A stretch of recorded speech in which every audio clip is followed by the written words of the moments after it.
Hello students, today we will discuss about the anatomy of diaphragm.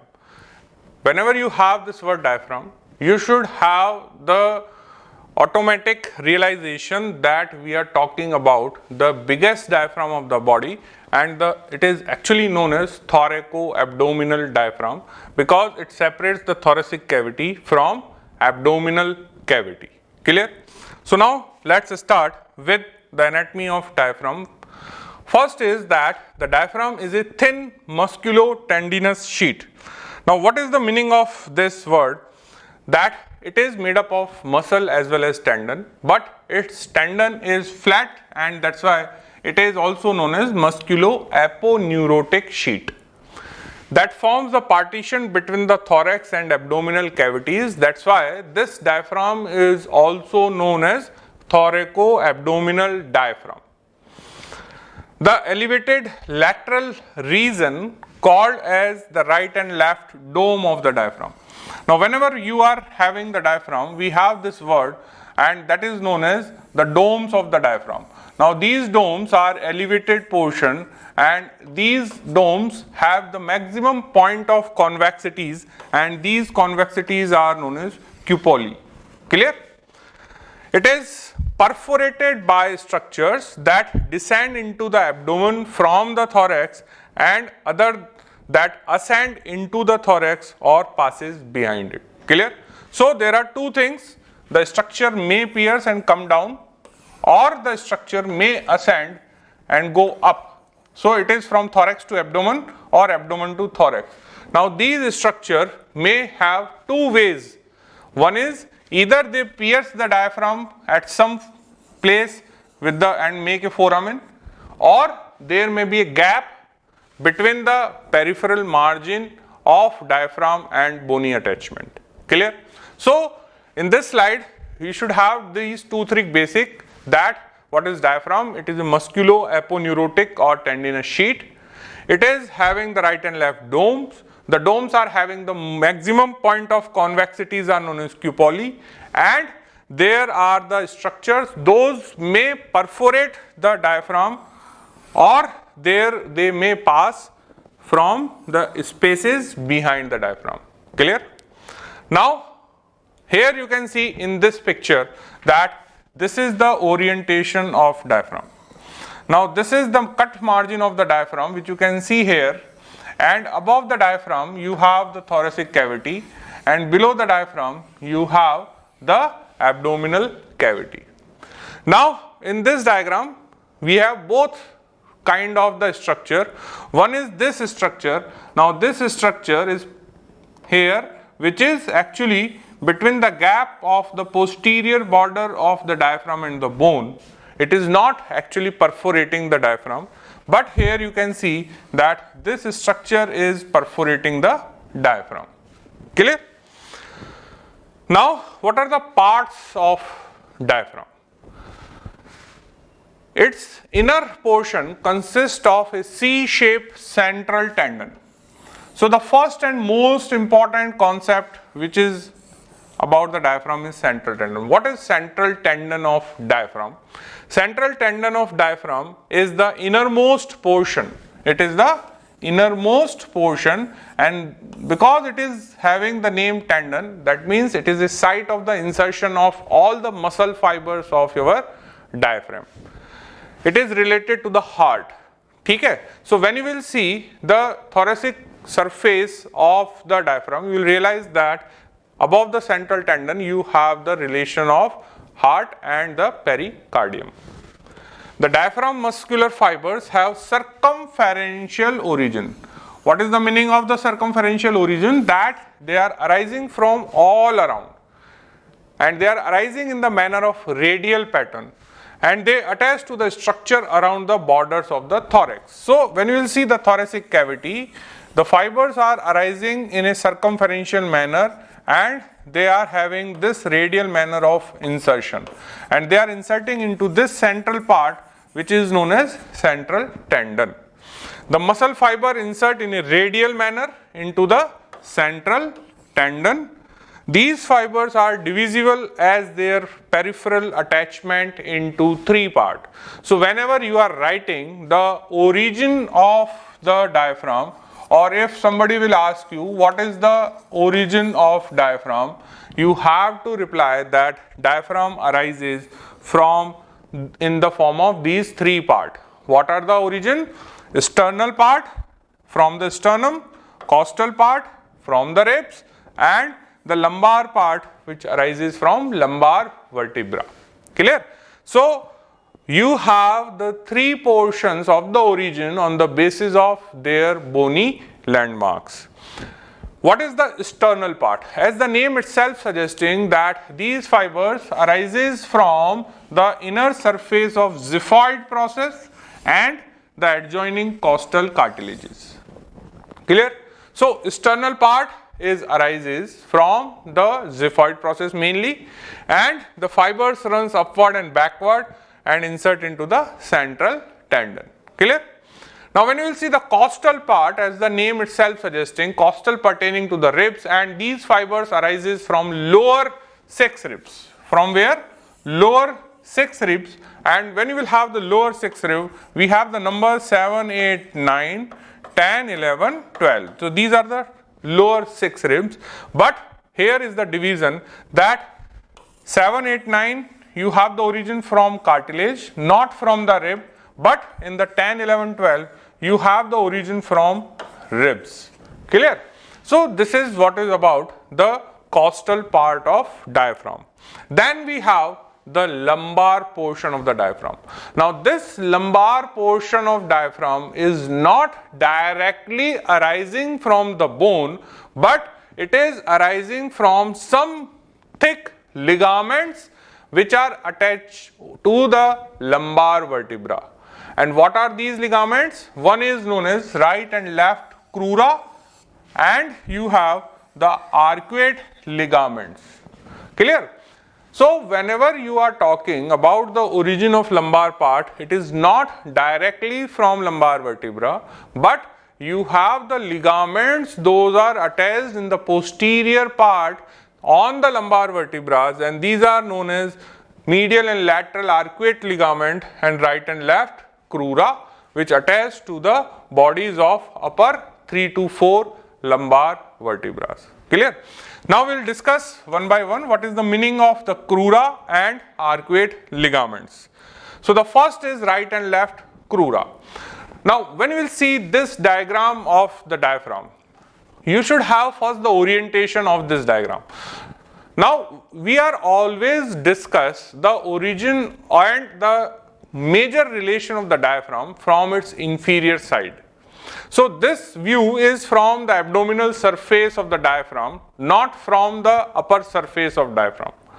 In some books what happened that they are showing you the inferior surface and they lifted up the diaphragm and you have a single straight 2D dimension diagram. Here it is a 3D diagram. So you are able to see from the inferior aspect or abdominal side of your diaphragm. Now in this, what first we will check is your lumbar vertebra. This is L1, this is L2 and this is L3. Now if you will check the attachment, this is your right crus of the diaphragm which is longer, and this is the left crus of the diaphragm which is smaller. Clear? So first what you have to mark here, you have to mark the two crus. This is the right and this is the left. Clear? Now another important thing is that if you will see, you will realize that this crus is muscular in the upper part, but they are not muscular, they are tendinous in the lower part, and right crus is longer as compared to the left crus. Clear? So the crura are firmly attached to the front of vertebral column. So where you will find the crura? On anterior aspect of your vertebral column. Okay, which part of vertebral column? L1 to L3 vertebra. They are tendinous. What is the nature of these crura? They are tendinous in the nature, and their lower part becomes muscular as they curve forward into the diaphragm. Clear? So their lower part is tendinous, and as they will approach to the diaphragm, their upper part become muscular. So this is the one thing which you have to understand, that kuras are tendinous at their lower part, and as they are approaching towards the diaphragm, they are now having the muscle fibers. Clear? The right crus is wider and one vertebral segment longer than the left, which you can appreciate that this is longer. It is coming up to the L3 and it is only up to the L2. So what is the difference? One vertebral level difference between the right and left part of your crus of diaphragm. Arises from the upper 3 to 4 lumbar vertebrae and intervertebral disc. These kuras are united across the midline by tendinous arch that is known as median arcuate ligament. Now this is the important concept which you have to understand. There are three arcuate ligaments. One is median, there are medial and lateral. Okay? So what are the arcuate ligaments? One is median, another is medial, then you have lateral arcuate ligament.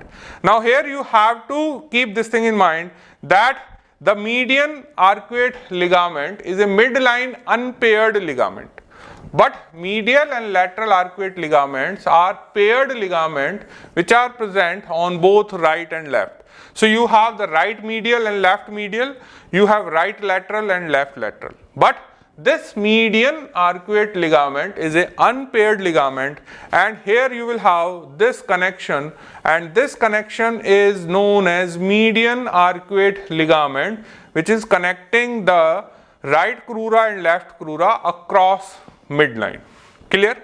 So whenever you are talking about the right and left crura, you should know that what is crura.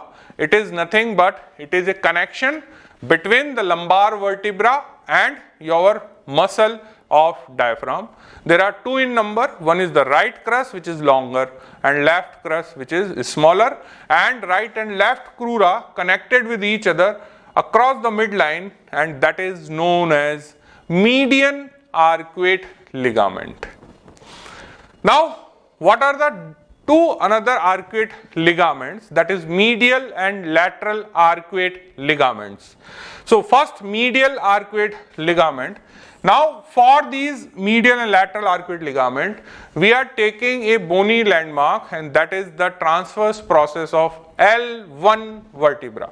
So this is the transverse process of your L1 vertebra, and from the tip of this transverse process you are having the both medial and lateral arcuate ligament.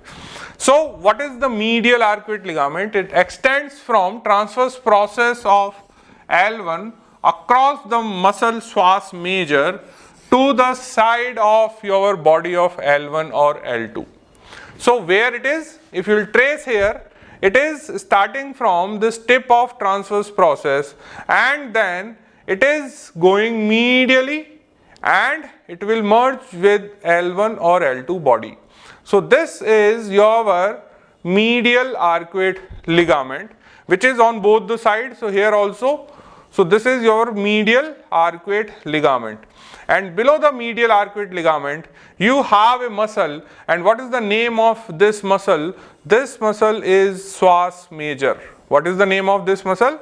Psoas major. So whenever you are talking about the medial arcuate ligament, there are two things which you have to keep in mind. Medial arcuate ligament is from the tip of L1 to the side of vertebral bodies, and below the medial arcuate ligament you have the muscle is known as psoas major muscle. Clear? Now what is lateral arcuate ligament? Now this is extend across the quadratus lumborum from the 12th rib to the tip of transverse process of L1. So the L1 is the intermediate structure between the lateral arcuate ligament and medial arcuate ligament. So what is the lateral arcuate ligament? from this 12th rib, you have a connection to tip of L1, and this is known as lateral arcuate ligament. And from the tip of L1 to the side of lumbar vertebra, you have the connection is known as medial arcuate ligament. Now below the lateral arcuate ligament, you have the muscle, and this muscle is known as quadratus lumborum. So below the medial you have psoas major, below the lateral arcuate you have the muscle is quadratus lumborum, and across the midline you have median arcuate ligament. So that's why I told you that median arcuate ligament is an unpaired ligament, medial arcuate ligament is a paired ligament, lateral arcuate ligament is a paired ligament. So on the posterior side you have the 5 arcuate ligament. How many arcuate ligaments we have? 5. Clear? And these 5 arcuate ligament give rise to the origin of lumbar component of diaphragm.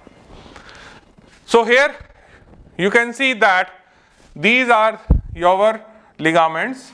Clear? So this is your medial arcuate ligament, this is your lateral arcuate ligament, this is the cut part of the 12th rib, and you can see that these are the fibers, those are arising and they are approaching to the central tendon of your diaphragm. But there is one more important thing which you have to appreciate, that the fibers which are arising from the right crus, they are going above and they are enclosing this esophageal opening. Now please keep this thing in mind, that this esophageal opening is closed by the fibers of right crus of diaphragm. Here you can appreciate this. But if you will see the left crus, the fibers are going directly into the central tendon. They are not enclosing this part which you can appreciate. Here again you can see this, that this fiber is actually the fiber of your right crus, not of the left crus. So this is the important thing, because this is also a major question in your viva or multiple choice question. These encircling fibers act as a sphincter and they prevent the gastroesophageal reflex. So this is the only fibers of right crus, those are enclosing the esophageal opening of diaphragm, not from the left crus of diaphragm. Now there are few apertures. Now there are 3 major apertures which are present in the diaphragm for 3 major structures.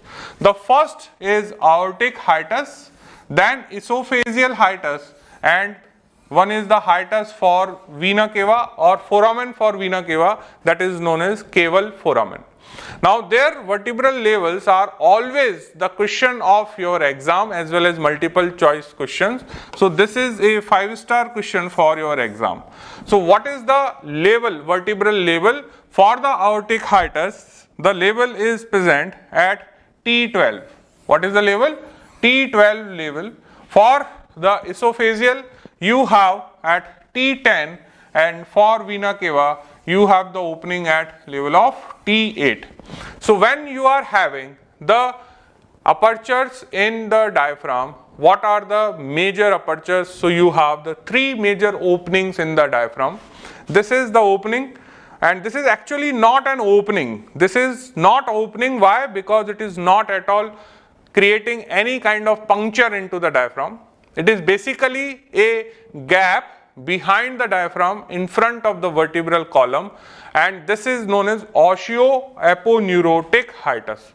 What is that? It is known as osseo-aponeurotic hiatus. Why it is known as osseo-aponeurotic? That means it is a gap between the bone and aponeurosis, and the bone is here is the lumbar vertebra, and this diaphragm is having a posterior osseo-aponeurotic opening, so that aorta can enter into the your posteriorly from thorax to the abdomen. Clear? And the another important thing is that you have the esophageal opening and you have the vena caval opening. Clear?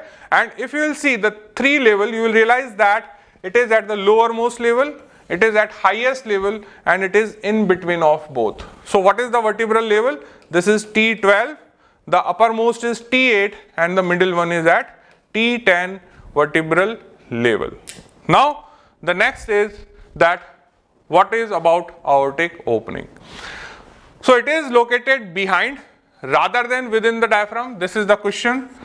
It is not actually the puncture of diaphragm. Another important thing is it lies at the T12 level between the two crura, and posteriorly you have the bone and on the anteriorly you have the median arcuate ligament. Now what are the structure passes through this gap? Now not only the aorta, but there are two more structures. One is thoracic duct and azygous vein. So how to remember? You have to just write down the spelling of aorta. Now there are three things which are passing through this aortic opening: aorta, thoracic duct and azygous vein. So these are the three structures, those are passing through the aortic opening.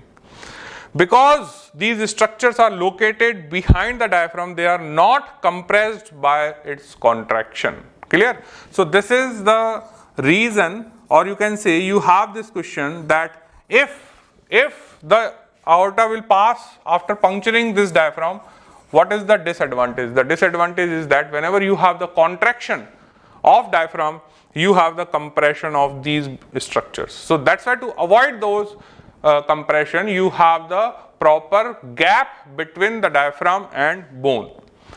Now what about the esophageal hiatus? Now I told you that esophageal hiatus is surrounded by the fibers of right crus of diaphragm. Clear? So it is slightly left to the midline. The first thing which you have to remember that it is not exactly in the midline. It is slightly on this side of your midline. Okay? Enclosed by medial fibers of the right crus, which I told you. This is the important thing. It is not enclosed by the left crus at all. It is purely enclosed by the fibers which are arising from right crus like this. Clear? Though it is on the left side, but it is covered by the fibers of right side. Clear? Lies at the level of T10. And what are the structures passing through this gap? Now there are three things, not only the esophagus, which is a major thing through this hiatus. Apart from that, along with the esophagus, you have the right and left vagal trunks. You have right and left vagal trunk, those are actually entering into the abdominal cavity to supply the organs from the thoracic area.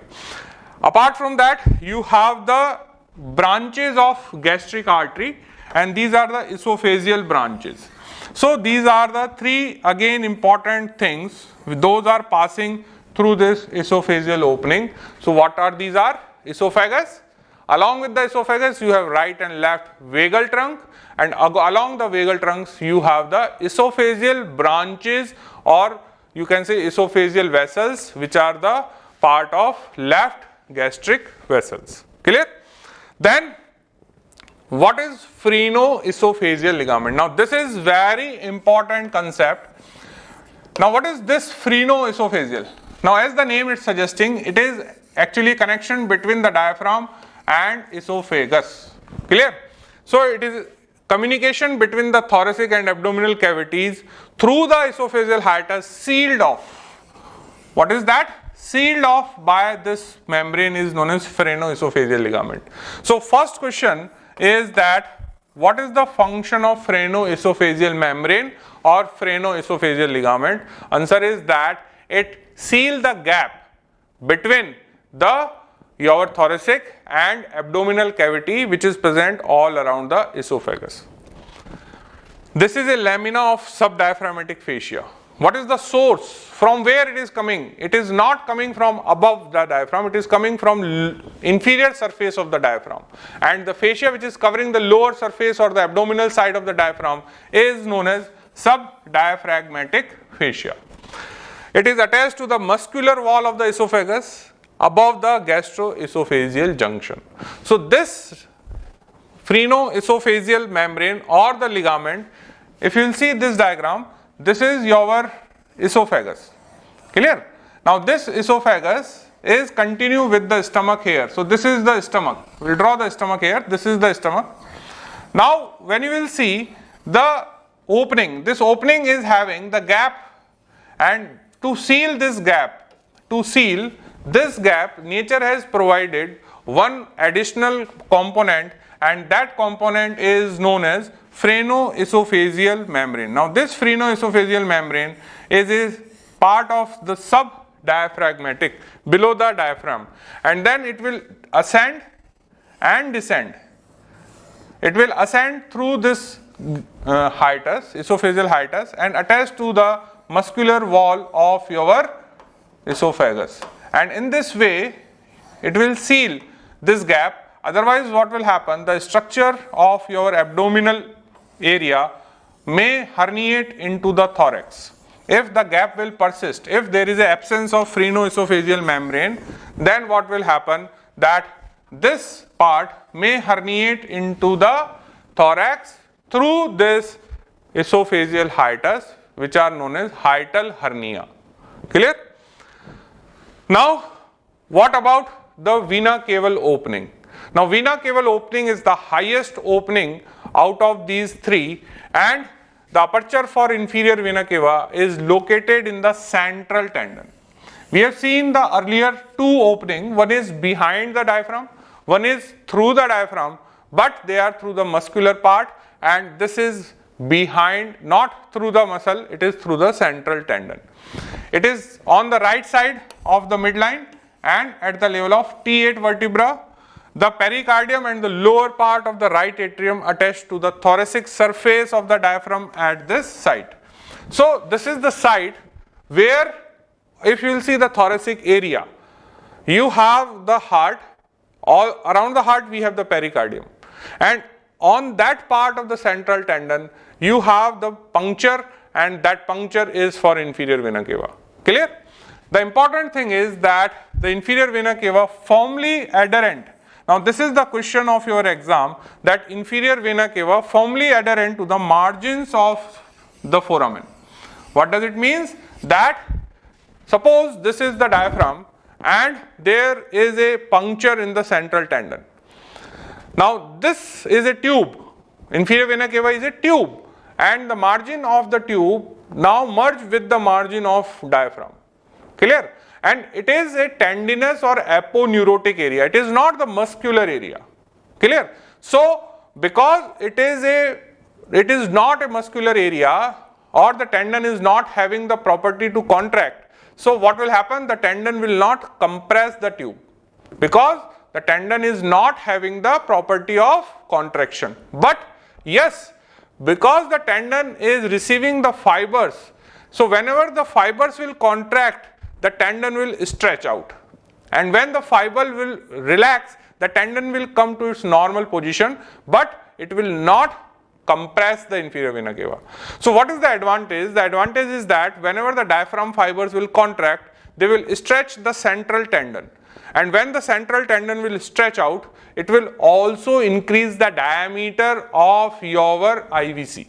Why the diameter of inferior vena cava increases? Because the margin of inferior vena cava are firmly adherent to the outside or with the central tendon. Clear? So you have to understand this concept that we need the compression of esophageal tube. Why? To prevent the food content to go up, or that is the reflex. But we don't want to compress the blood vessels, that means the aorta as well as inferior vena cava.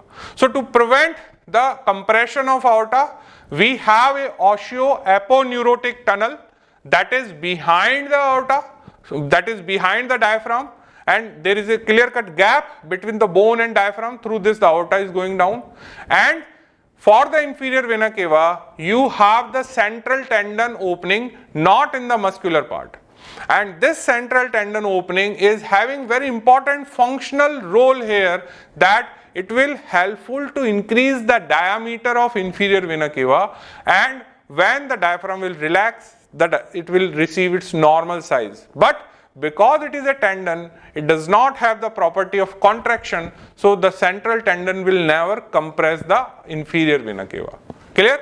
So this concept should be very clear in your mind whenever you are having these three large openings of diaphragm. So the contraction of diaphragm stretches. What is the effect? Stretching. Stretching of central tendon. So when there is a contraction of the diaphragm muscular part, there is a stretching of the central tendon and ultimately the stretching of vena cava opening, and adding venous flow from abdomen towards the heart. So what is the ultimate aim is that the venous return will increase. The venous return will increase. And when it will happen? It will happen when you will have the inspiration. So when you will do the inspiration, at that time the diaphragm will go down and there is a stretching of the diaphragmatic muscle fiber. And at the time of the inspiration, because the diaphragm is contracting, the stretching of your central tendon will occur and the diameter of vena cava will increase and the venous return to the heart will increase. Why? Because at that time you have the low intrathoracic pressure. So you can suck the air and at the same time the blood will go more and more, and it is provided by additional increasing in the diameter of IVC. Clear?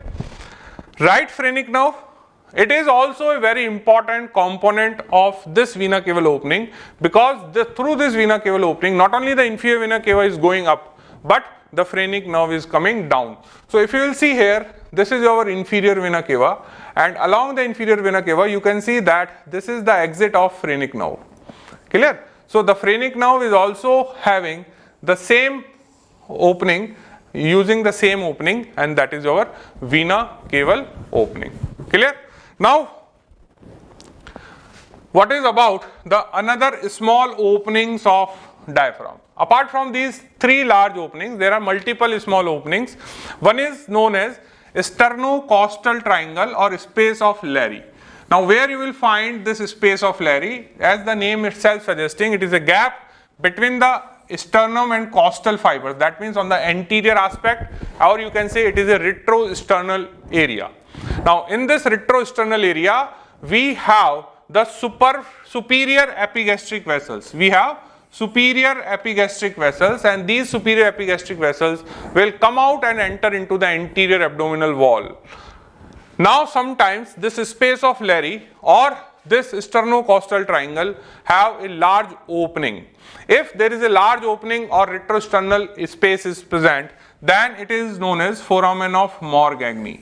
Okay? So this is the question of your multiple choice, where you will find foramen of Morgagni. So foramen of Morgagni is a retrosternal space which is present here behind this xiphoid process. So this is the area of your foramen of Morgagni.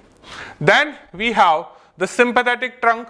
Now you know that there is a right and left sympathetic trunk. Those are descending downward in the posterior mediastinum, and ultimately they will enter into the abdomen. So for that there is again you have the medial arcuate ligament, and the gap behind the medial arcuate ligament is for the sympathetic trunk. So you can see that this is your medial arcuate ligament on both the sides, and behind this medial arcuate ligament we have the sympathetic trunk. So sympathetic trunk is not puncturing the diaphragm, they are actually entering from thorax into the abdomen by passing through a gap behind the medial arcuate ligaments. Okay. Then you have the subcostal nerve. Now subcostal nerve, as the name itself suggesting, it is below the 12th rib, it is behind the lateral arcuate ligament. Okay. Because the connection from 12th rib to the L1 is known as lateral arcuate, and it is a subcostal, that means below the 12th rib. So this is the lateral arcuate ligament, and this nerve will come out from this area. Clear? Then we have the splanchnic nerve. Now this is the question of your exam, that how splanchnic nerve enters into the abdomen. Answer is that by piercing the crus of diaphragm. By piercing the crus of diaphragm. Now see, sympathetic trunk are not piercing the diaphragm, subcostal nerves are not piercing the diaphragm, but the splanchnic nerves are piercing the crus of diaphragm. What is that? Here you can see that these are the splanchnic nerves, and these splanchnic nerves are piercing the upper muscular part of right and left crura or crus of diaphragm. Then we have the left phrenic nerve. Now see, this left phrenic nerve pierces the diaphragm near the apex of pericardial sac. Now when you will see the chest cavity, inside the chest cavity we have seen that there is a right phrenic nerve which is running along the right side of the heart, or you can say the pericardial sac, and left runs along the left side of pericardial sac. Now the right phrenic nerve will come out through the opening of inferior vena cava, because it is reaching to the lowermost part of the right border where you will have the inferior vena cava. But when you will trace the left, now this left will again see here that it is here, and it will come out through the area which is near the apex of your heart. Clear? So there are two things which we have seen. One is your splanchnic nerves. Splanchnic nerves, how they will come out? By piercing the right and left crus. How the left phrenic comes out? By piercing the diaphragm, but on the left side near the apex of heart. Then you have the behind the crura, lumbar veins will ascend, and then they will become the part of azygous system of vein. Clear? So in this diagram, what are the small openings you have? That is a very commonly asked image based question in your competition exams. So you have to first identify that it is the inferior surface of the diaphragm. You are seeing the diaphragm from the inferior surface, and this is the most common question you have, that what is these are. So these are the splanchnic nerves which are piercing the right and left crus in their muscular area. Then you have the question on this nerve. Now what is this nerve? This nerve is your left phrenic nerve. Clear? This is your right phrenic nerve, because this right phrenic is coming out through the opening for inferior vena cava. Then we have some relations with the diaphragm. Now what are the relations? That when you will see the upper surface of your diaphragm is related with the structures of chest cavity. What these are? It is covered by the pleura and pericardium, and it is come in contact with the lungs and heart. But when you will see the lower surface, you have the concave lower surface which is covered by the peritoneum, and it is come in relation with the abdominal organs like liver, stomach and spleen. Clear?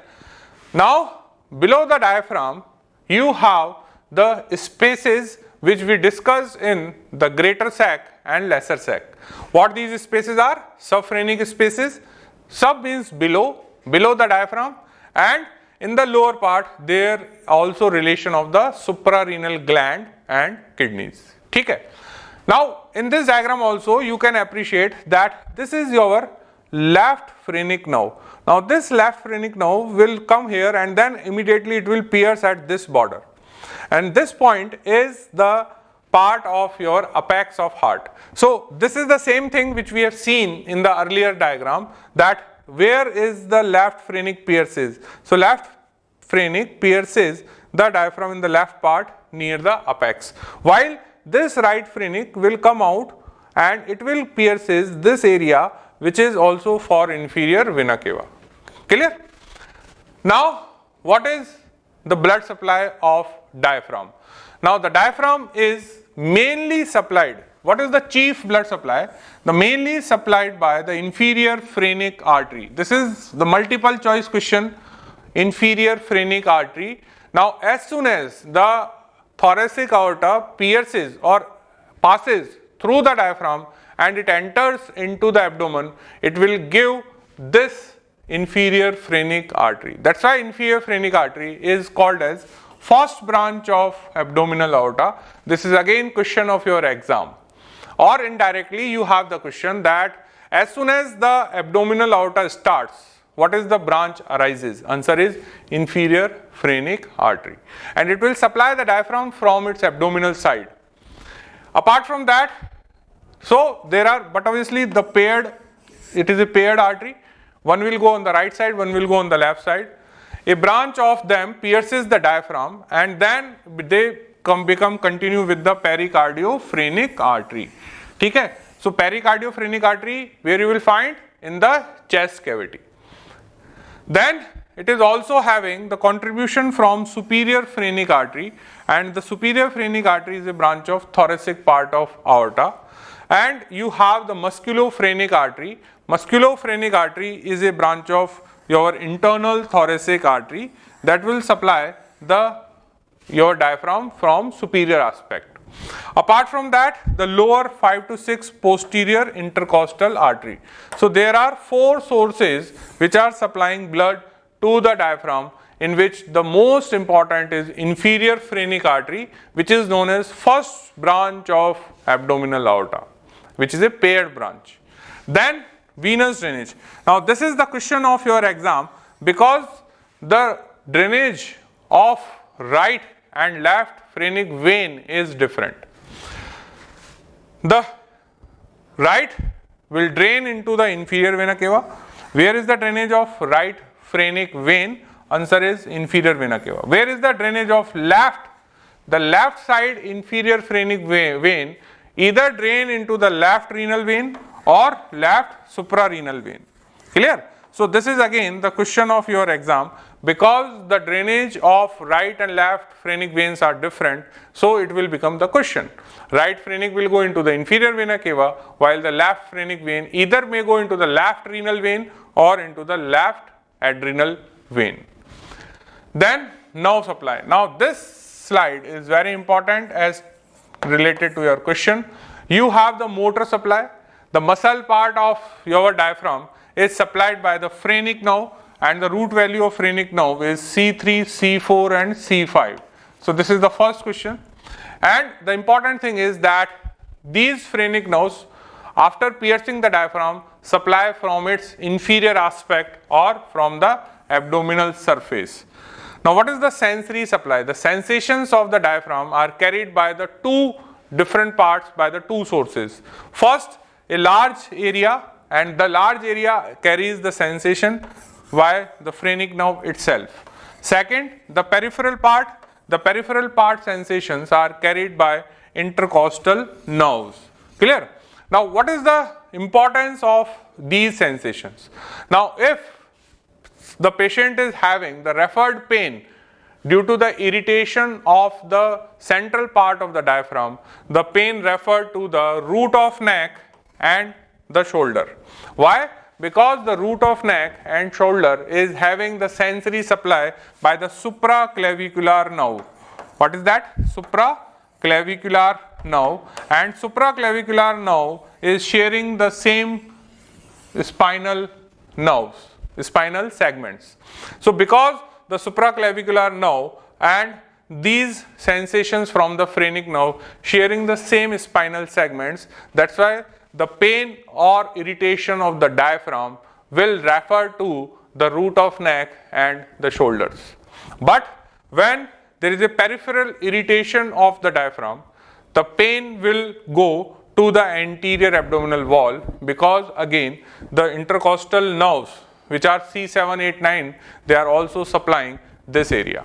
So because here the thoracic segments are sharing the referred pain from the periphery of diaphragm referred to the anterior abdominal wall.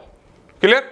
Now what is the action? It is a principal muscle of the respiration, which you all know. Second thing, it raises the intra-abdominal pressure in so many things like defecation, micturition. Then during the inspiration, what will happen? I told you that there is a vena cava opening dilates. Why it dilates? Because the stretching of the central tendon occurs, and because of the firm adherence of your outer wall of inferior vena cava with the margins of the central tendon, there is a ultimate effect occurs on the vena cava opening. It also constricts the esophageal opening during the inspiration. Why the constriction will occur? Because the esophageal opening is looped all around by the fibers of right crus of diaphragm. This is a very brief about the development. Sometimes you have this question in exam, so you should know the sources. First is the septum transversum, second is the dorsal mesentery of the esophagus or the mesoesophagus, pleuroperitoneal canals or the membrane which are covered by the membranes, and the peripheral most part develops from the somatic mesoderm of the body wall. Clear? So what are the sources which you should know, and these are again the question of your viva. So the septum transversum is a major component and it gives rise to the central tendon and most of the muscular part, but on the anterior aspect. Clear? So central tendon plus muscular area of anterior aspect. The dorsal mesentery or the mesoesophagus is a median portion. It is behind the central tendon. It is behind the central tendon and it gives rise to the crura and the area around the esophageal hiatus. You have the pleuroperitoneal membranes. These membranes closes the communication that is known as pleuroperitoneal canal between the peritoneal cavity and the pleural cavity, and they form the posterolateral part of your diaphragm.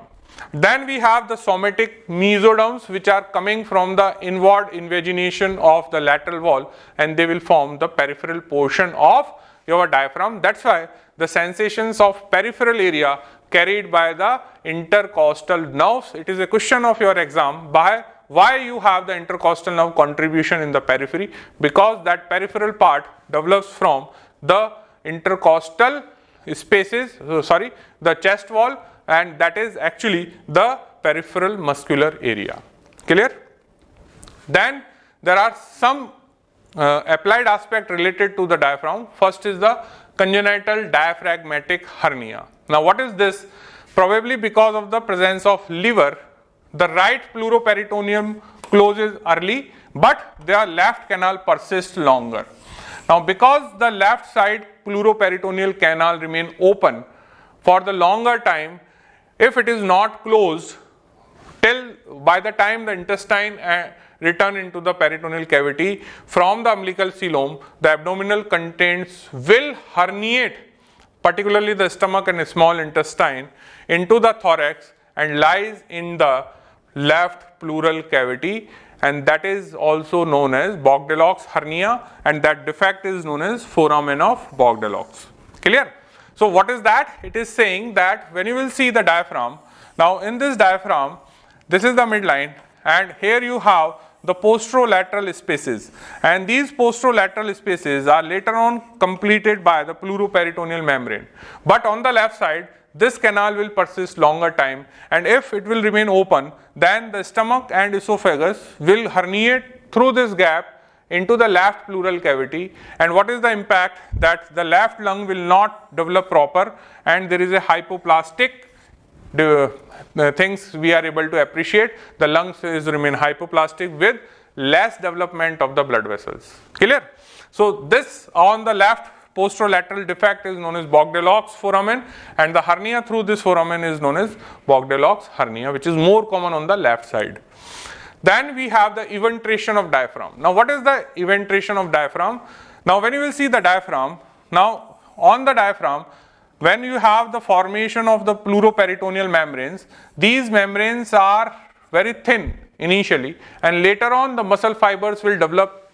But before the muscle will develop, if the pressure is become high, then the abdominal organ will bulges, and these bulgings are covered by the thin pleuroperitoneal membrane. They are covered by the thin pleuroperitoneal membrane. So still there is a hernia, but the difference between the congenital diaphragmatic hernia and eventration, that in the congenital hernia the defect is obvious. It is not at all covered by any diaphragmatic component. But in case of the eventration, the diaphragmatic component is there because it is very thin, or you can say it is a weak layer in absence of muscle fibers. So a herniation occurs after the diaphragm has been completed. Now this is important, that here hernia will take place after the complete development of the diaphragm, but still the strength is not gained by this area. Strength is not gained by this area, and in this case the herniation intestine lies in a sac, which is covered by the peritoneum and also this thin layer of the membrane, and this is known as eventration of diaphragm. Now we have the hytel hernias. Hytel hernias occurs through the esophageal opening. So hytel hernia is the protrusion of the structure through the esophageal opening, which is of two types, sliding and paraesophageal. Now what is the meaning of the sliding? Now this is your diaphragm. Now here is the esophagus, and this is your junction of your esophagus and the stomach. Now in case of the sliding hernia, it looks like that esophagus had pulled them up. Esophagus has pulled them up. So what will happen, that here you will find the picture in this way, that your junction of esophagus and stomach will come here, and you have this dilated portion of the stomach, and it is something like this. Clear? So earlier this junction of your esophagus and stomach, which was here in the normal situation, is now enters into the thoracic cavity. So it is looking like that someone is pulling your GIT from above. So the junction has changed its position from this point to the inside thoracic cavity. That is known as sliding hernia. But in case of the paraesophageal hernia, what is the difference? That in paraesophageal hernia, these structures will have the different orientation. Your junction is still here. The junction is still here, but the part of the stomach, particularly the fundus part, will protrude, and it is something like this. Clear? So in paraesophageal hernia, the cardia remain in the abdomen, but the fundus and the part of the body balloon up into the thorax. So you should have the difference between the sliding and paraesophageal hernia. In sliding hernia, this junction of esophagus and stomach changes the position and comes here. But in case of the paraesophageal hernia, the junction will remain at its normal position, but the part of the fundus and body will come out, and it happens because of dilated opening, okay, which is due to the absence of phrenoesophageal membrane. Now you have the clinical scenario based question. How you have this question and how to find out the important thing. A 35-year-old male patient sustained a road traffic accident, presented with the pain in left upper abdomen with suspicion of abdominal injury. So you are having a patient with abdominal injury, and injury is in the left upper quadrant. On examination, the bruise on the lower chest and imprint of the vehicle's tire or the wheel on the left side abdomen, this is known as London sign. What is London sign? London sign is actually the presence of the imprint of vehicle on the cloths and the body is known as London sign. So London sign is present. The tenderness on the palpation is there, and you find out the fracture of the ribs on the left side after foot end elevation. Now you ask the patient to do the foot end elevation, and you wait for 5 to 10 minutes. After that, patient is having the left shoulder pain. Now this is a classical question on the splenic rupture. Whenever there is a suspected splenic rupture, you have the collection of blood clot below the diaphragm in the left area, and when you ask the patient for the elevation of the legs, that will start irritating your diaphragm, and this will lead to the referred pain on the left shoulder. So what is the most common likely injured organ is the spleen. Now this is actually the question to ask the indirect about the anatomy of the diaphragm. So the next question is, why does the pain start after foot end elevation? Because of the irritation of the diaphragm, and that is sensation carried by the phrenic nerve, and it is actually referring here the area of supraclavicular nerve. Write the structure of the organ responsible for the referred pain. So which structure is responsible for the referred pain? Answer is diaphragm. So here you have to write down the anatomy of diaphragm. So at the end of this class, we are able to understand what is diaphragm, what are the different openings of diaphragm, what is the difference between these openings, how the diaphragm will work, and the another important thing is how to find out the clinical scenario based question related to diaphragm. So this is all for today's class. Thank you.